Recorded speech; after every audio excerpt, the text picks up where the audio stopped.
ठीक है।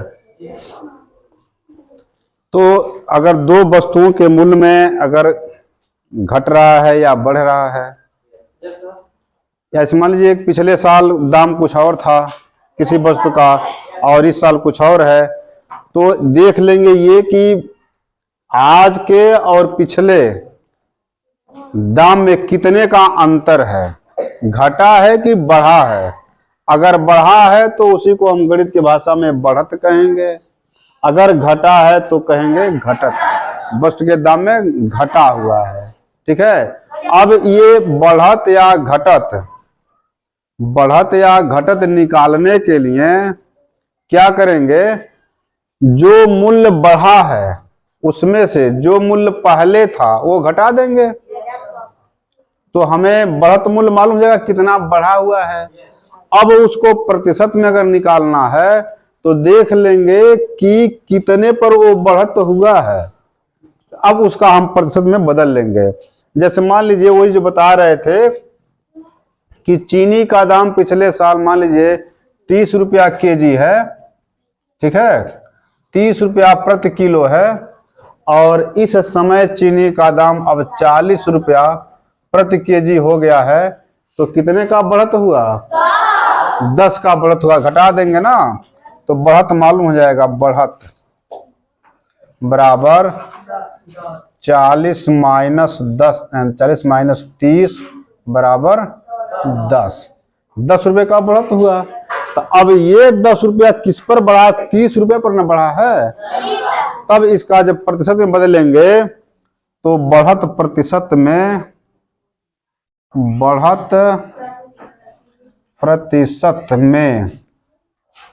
तब ये हो जाएगा प्रतिशत में बराबर हो जाएगा 10/30, क्योंकि 30 पर बढ़ा है 10 रुपया, ये 1 पर निकल रहा है। अब हमें प्रतिशत में चाहिए तो 100 पर चाहिए, तो इसी में 100 का गुणा कर देंगे, तो ये अब ये प्रतिशत में आगे काट देंगे, फिर भाग दे देंगे 10 दाम में 100/3। तो जब इसको काटेंगे तो ये आएगा 3.33 आएगा, तो इतना प्रतिशत हो जाएगा।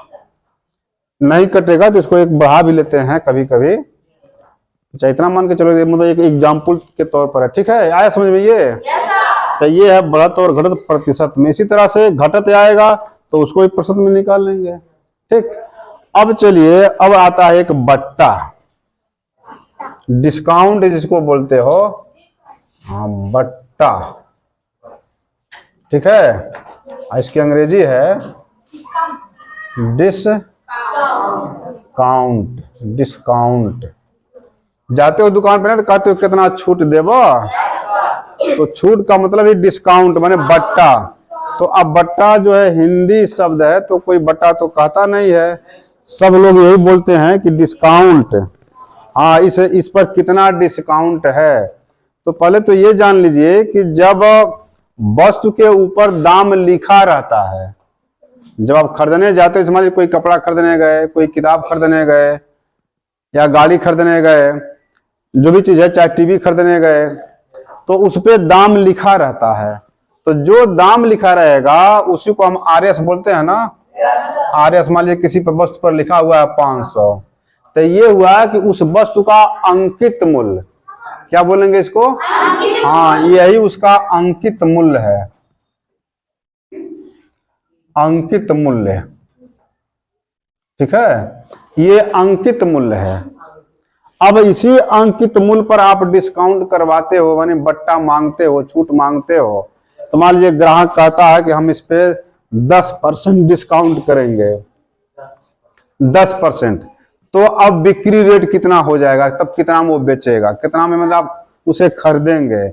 तो अब 500 रुपए का 10%, मान लीजिए डिस्काउंट आपका कहा, बट्टा जो है कह रहा है कि हम 10% करेंगे। ठीक है, तो अब जो अंकित मूल्य है, आरएस जो लिखा हुआ है अंकित मूल्य, तो अंकित मूल्य का आप 10% निकालोगे, माने 10% निकालोगे, तो 500 रुपए का 10%, ऐसे निकालते हो ना, इससे पहले सीख चुके हो, प्रतिशत निकालना जान गए हो।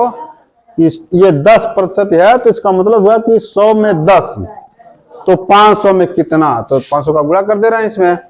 अब ये 2 शून्य से 2 शून्य ये कट जाएगा, तो 5 बचा, ये 10 बचा, तो कितना हो गया, 10 पचे 50, यानी 50 रुपया आपका डिस्काउंट हुआ, बट्टा मिला आपको। तो 50 रुपया क्या करेंगे, उसमें से घटा देंगे, तो सामान का बिक्री मूल्य हो जाएगा, हाँ, विक्रय मूल्य बराबर,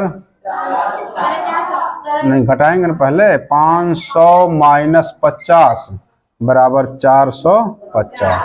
ये आपका आंसर हुआ इस तरह का।